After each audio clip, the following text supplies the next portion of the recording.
all that I want when you're lying here in my...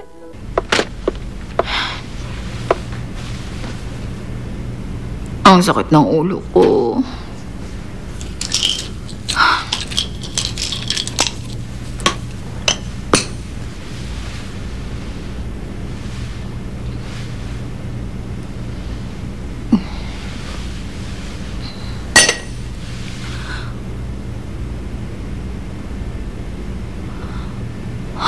Naku, ano ba naman yung ginawa ko kanina?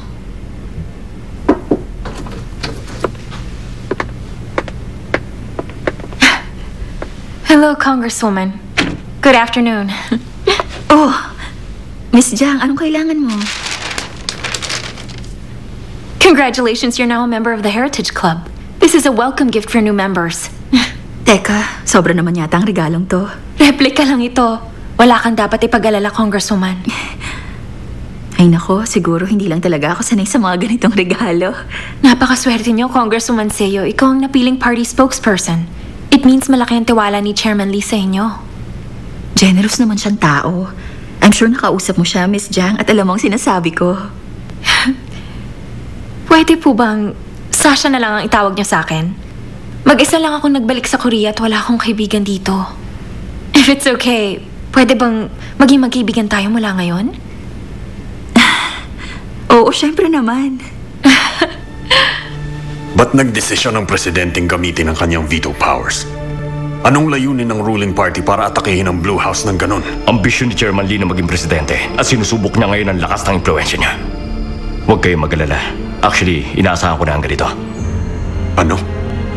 Alam mong mangyayari ang ganitong senaryo? Hindi isang guessing game ang politika, Papa. Tungkol ito sa calculations at tansya ko gagawa ng sariling kontra-atake ang Blue House. Kung ganon, sa salpukang ito, sino sa tingin mo magwawagi? Ang presidente o si Lorenzo? Ang malinaw, hanggat hindi nawawala sa landas natin si Chairman, yung pinapangarap niyo, na maging presidente ako, hindi magaganap yan. Kailangan ko magbuo ng sariling malakas na kampo na ibabangga ko sa kanya at magsisimula kay Amiseo at sa mga pinatakbo nitong nagdaang eleksyon. Naping-pito na sila. Victor, talaga bang handa ka nang suwagin si Lorenzo sa pagkakataong ito? Sa susunod na eleksyon, kung hindi ko kayang hawakan ang organisasyon at standard bearer, yung ambisyon ko, isusuko ko na. Ano tong nangyayari kay Maureen? Yung appointment niya, nakalkula mo ba yan? Gusto siyang gamitin ni Chairman Lee para itapat sa akin. Ganun ba?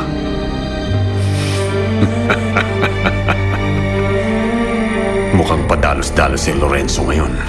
Kung titignan ang opinyon ng publiko sa ginawa ng presidente, 60% ng ating mamamayan ang pabor sa kanyang pagvito sa inyong proposed amendments. Ano po ang reaksyon niyo dito, Congressman Lee? Sa tingin ko, nililigaw ng presidente ang taong bayan. Ang Kongreso ay ang kapangyarihan ng taong bayan sa pamamagitan ng mga kinatawan nila. Sa ginawa ng presidente, ibinasura niya ang isang batas na dumaan sa isang constitutional process. Malaking kalokohan yan. Kung hindi niya babawiin ang veto, isang malaking krisis ang magaganap sa kasaysayan ng politika sa ating bansa. At ano po ang tinutukoy ninyo? Pursigido kami. Nabaliktarin ang desisyon ng presidente. Magtitipon kami ng malakas na puwersa para labanan ang desisyon niya. Mukhang desidido si Chairman Lee na magsimula ng laban. Sir, don't worry, malinaw po ang surveys. Sinusuportahan ng publiko ang ginawa niyong hakbang. At dahil dyan, magiging maingat ang kampo ni Chairman Lee. And baby,